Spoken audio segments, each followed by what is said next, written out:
and instituted breeding programs took place so that you would be more manageable by certain beings. You are never, let's say, completely doomed to someone's biology. The human form is an idea. In your terms, it is solid. In energetic terms, it's all just flowing, moving energy. In energetic terms, things can change very quickly. Yet in the human body terms, it can be a snail's pace.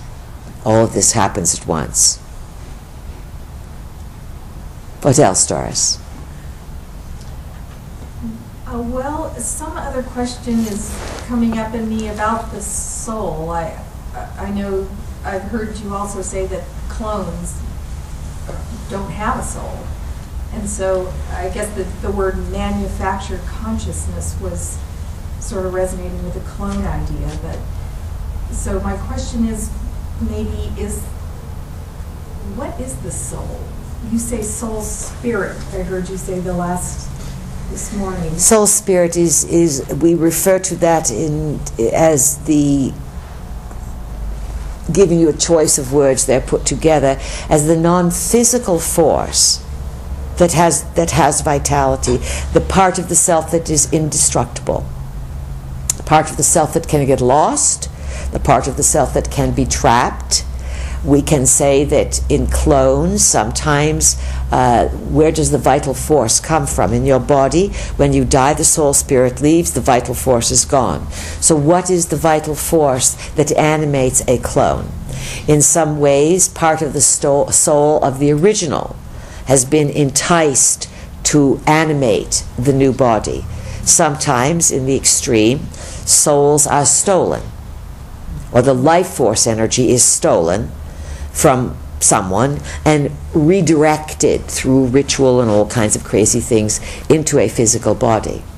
This is some of the old dark side of Atlantis, to take children and their vital energy and to use the energy of children and to channel it into old people, and the children would die and the old people would keep living.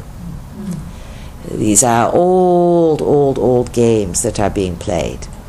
And of course, some of this you would never encounter in your physical experience, because it is not your karma and it is not what is unresolved in your soul.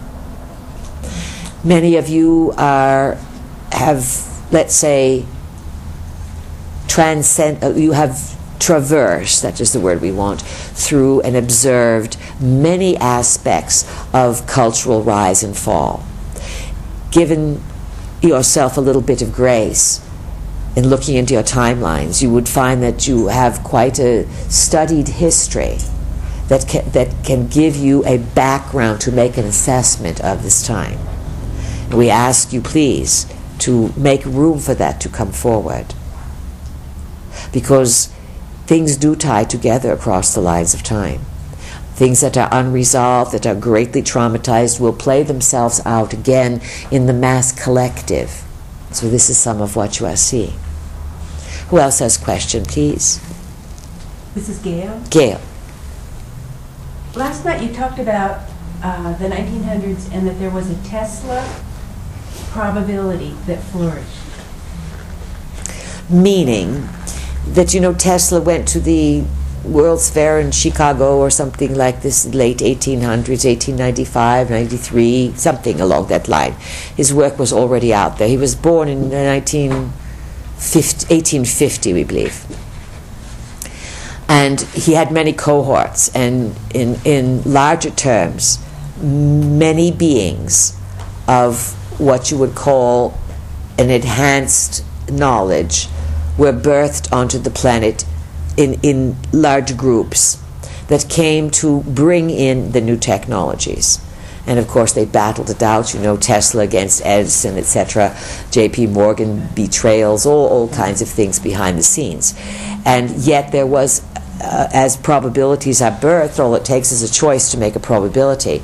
There's a probability that Tesla's work was not marginalized, that it was acknowledged, and that he was able to move forward with some errors and some reality checks, but he was able to bring forth some of his vision, which was to bring peace, to give free energy, to stop the wars and to bring peace. He was a man who openly acknowledged that what he called extraterrestrial forces worked with him to give him his information. So if that probability went forth in one direction and our probability went forth in another, Edison... You're sort of weeding. Then I would think they would interplay, keep interplaying. They are going to intersect. And that's my question, is at some point, you were also talking about portals of other entities or other probabilities being able to bring stuff in, that there might be some kind of cross-pollination, and that might be a source of some of the new technologies that we would use? Yes, and you can see there are already people bringing out the Tesla automobile, and there's an attempted rise on this, but the larger cartels that want to control all of this and destroy the planet are just so big. There's so much money invested, so some big rugs have to be pulled out from these beings. But there's no shortage of what you call cross-exchange of energy, and we will say, if we can give an example, we know you like points in time, so we'll make one up and let you work with it. 2 years from now, from spring equinox in 2012, one could say, in generous terms, that those 9 moons until the winter solstice, that is when probabilities will start to merge strongly, because they are all coming together, because they are all on Earth. And the same cosmology is happening in all the probabilities, you understand? They are just not in touch with each other. You can be in parallel probable worlds on Earth at this time, and they're completely different than what you are dealing with. They're going to merge. So that would be the nexus point? It would be a confluence is a better term there. A nexus point sounds as if it is one spot. A confluence is when many things start bubbling, boiling, and running together to form a new unity, to form 3 rivers, 10 rivers coming into one. Do you follow this? Yeah. So then that will be some of the calm before the storm of sensing these things coming in, the waves of what people are going to offer. And it will be a lot to consider. But by then you will already have stronger sea legs than you can imagine. For navigating, of course. Jean, is Tesla back? Is he one of those who's bringing the technology? Is Tesla back, meaning is he incarnated on the body? Yes. We don't like to be so definitive on those things, but we'll say this too. Right now is the place to be on Earth. Out of all the times that you can imagine being alive, this is it. So anyone that's been a mover or a shaker pretty much has popped in. Do you understand this? Now, whether they brought their wits with them or not is another thing, because you have to bring your soul's information. But all of you, you've popped in to be here for one end of it. Others have popped in to be here for another. Some have come to help heal. Some have come to help with the energy crisis. Some have come to help stabilize the souls of Earth, just to help them not be afraid. So there are many beings, and then all kinds of manipulators, dictators, tyrannical leaders, they've all come on too. So you have a cast of characters on the world stage, some right in front and some way behind the scenes, that are all playing something out, big time. And some of them would be back into the same competitive cycle, such as Tesla was with Edison. You follow? In all fairness, Tesla wouldn't miss it for anything. Who else has a question, please? This is Michael. Michael. I'm wanting to get more into that multi-D lifestyle. All right, go for it. We do everything like we're supposed to, or like we would like to do, and it seems like we're just not there yet.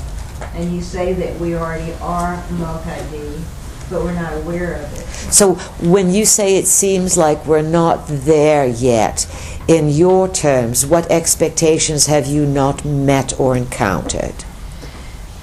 Things like being aware of stepping from one reality through the portal to the next, and Well, not everyone is doing that, but let's say that, do you ever do the dishes? Yes.